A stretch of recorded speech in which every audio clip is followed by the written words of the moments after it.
DK Shivakumar ಸವಾಲಿಗೆ ಮಾಜಿ CM HDK ಜವಾಬು ಕೊಟ್ಟಿದ್ದಾರೆ. ಸರ್ಕಾರ ತೆಗೆದವರು ಯಾರು ಅಂತ ಹಾಸನಾಂಬಿಯಲ್ಲಿ ಆಣೆ ಮಾಡಿ. ಆಣೆ ಯಾಕೆ ಮಾಡಬೇಕು? ಧರ್ಮಸ್ಥಳದಲ್ಲಿ ಗುಳಿಗೆ ಅರಿದಿಲ್ವಾ? ಧರ್ಮಸ್ಥಳ ಆಯುರ್ವೇದ ಆಸ್ಪತ್ರೆಯಲ್ಲಿ ಗುಳಿಗೆ ಅರಿದಿಲ್ವಾ ಅಂತ ಪ್ರಶ್ನೆ ಮಾಡಿದ್ದಾರೆ. ಅದಕ್ಕೆ ಹಾಸನಾಂಬೆಯ ಪ್ರಮಾಣ ಮಾಡಬೇಕಾ? ಈ ಸರ್ಕಾರ ಒಂದೇ ವರ್ಷ ಅಂತ ಧರ್ಮಸ್ಥಳದಲ್ಲಿ ಹೇಳಿದ್ರಲ್ಲ. ಈ ರೀತಿ ಏಟಿಗೆ ಎದುರೇಟು, ಹೇಳಿಕೆಗಳಿಗೆ ಪ್ರತಿ ಹೇಳಿಕೆ ಮುಂದುವರಿತಾ ಇದೆ. ಜಟಾಪಟಿ ಡಿಕೆಶಿ ವರ್ಸಸ್ ಎಚ್ಡಿಕೆ. ಡಿಕೆ ಶಿವಕುಮಾರ್ ಅವರು ಹಾಸನಿಗೆ ಬಂದಾಗ ಹೇಳ್ತೀರಿ ಸರ್, ನಾವು ಸರ್ಕಾರವನ್ನ ಬೀಳಿಸಿಲ್ಲ, ಹಾಸನಾಂಬ ಸನ್ನಿಧಿಯಲ್ಲಿ ಬಂದು ಆಣೆ ಮಾಡಲಿ ಅಂತ. ಅಯ್ಯೋ ರಾಮನೆ, ಹಿಂದ್ಯಾರು ಬೀಳಿಸಿದರು? ಅವರೇ ಹೇಳಿಲ್ವಾ? ಎಷ್ಟು ಬಾರಿ ಹೇಳಿಲ್ಲ?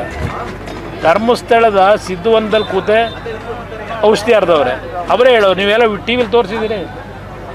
ಹಾಸನಾಂಬೆ ಪ್ರಮಾಣ ಮಾಡಬೇಕು. ಅದಕ್ಕೆ ಧರ್ಮಸ್ಥಳದಲ್ಲೇ ಮಾಡಿ ಬಂದಿರೋದಲ್ವ ಅದು? ಅಲ್ಲೇ ಹೇಳಿಲ್ವ ಅವರು? ಈ ಸರ್ಕಾರ ಒಂದೇ ವರ್ಷ ಪಾರ್ಲಿಮೆಂಟ್ ಚುನಾವಣೆ ಮೇಲೆ ತೆಗಿತೀವಿ ಅಂತೇಳಿ. ಅದಕ್ಕಿಂತಲೂ ಬೇಕಾ ಪ್ರಮಾಣ? ಸ್ವಾಮೀಜಿ ಉತ್ತರ ಕೊಡಬೇಕು ಅಂತ ಕೇಳ್ತೀವಿ. ನಾನು ಸ್ವಾಮೀಜಿ ಉತ್ತರ ಕೊಡಬೇಕು ಅಂತ. ಪಾಪ ಕುಮಾರಸ್ವಾಮಿ ಅವರು ಸ್ವಾಮಿಗಳು ಪ್ರೋಗ್ರಾಮ್ ಹೋಗಿದ್ರು, ನನ್ನೂ ಕರೆದಿದ್ರು, ನಾವು ಹೋಗಲಿಲ್ಲ. ಕೆಲವು ಮಂತ್ರಿಗಳು ಅವರೆಲ್ಲ ಹೋಗಿದ್ರು, ಪುಟ್ಟರಾಜು ಅವರು ಎಲ್ಲ ಹೋಗಿದ್ರು. ಬರೋಷ್ಟೊತ್ತಿಗೆ ಇಲ್ಲಿ ಆಪರೇಷನ್ ನಡೆದೋಗಿತ್ತು.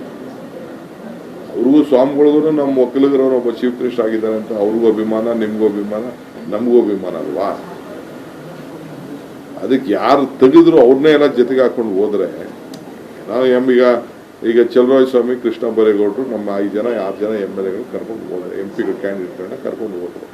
ಕೇಳಿದ್ರು, ನನಗೂ ಹೇಳೋದು, ನಂಗೆ ಕರ್ಕೊಂಡು ಹೋಗಿ ನಮ್ದು ಆಶೀರ್ವಾದ ಬೇಕಲ್ಲ, ಹಿರಿಯರ ಆಶೀರ್ವಾದ ಬೇಕಲ್ಲ. ಹಂಗೆ ಇವ್ರಿಗೆ ಬೇಕಾದ್ರೆ ಇವ್ರಿಗೆ ಆಶೀರ್ವಾದ ಕೇಳ್ಕೊಳ್ಳಿ. ಕುಮಾರಸ್ವಾಮಿ ಕೇಳಿಲ್ದು ತಪ್ಪು ಅಂತ ಹೇಳೋದಿಲ್ಲ, ಮಂಜುನಾಥ್ ಕೇಳೋದು ತಪ್ಪು ಅಂತ ಹೇಳೋದಿಲ್ಲ, ಅವರೆಲ್ಲ ಕೇಳಲಿ. ಬಟ್ ಯಾರವ್ರಿಗೆ ಶೂರಿ ಹಾಕಿದ್ರಲ್ಲ ಅವ್ರು ಕರ್ಕೊಂಡು ಹೋಗಿ, ಯಾರು ಆ ಸರ್ಕಾರನ ತೆಗೆದ್ರು ಅವ್ರು ಕರ್ಕೊಂಡು ಹೋದ್ರೆ ಆ ಸಮಾಜಕ್ಕೆ ಏನು ಉತ್ತರ ಕೊಡ್ತಾರೆ ಅಂತ.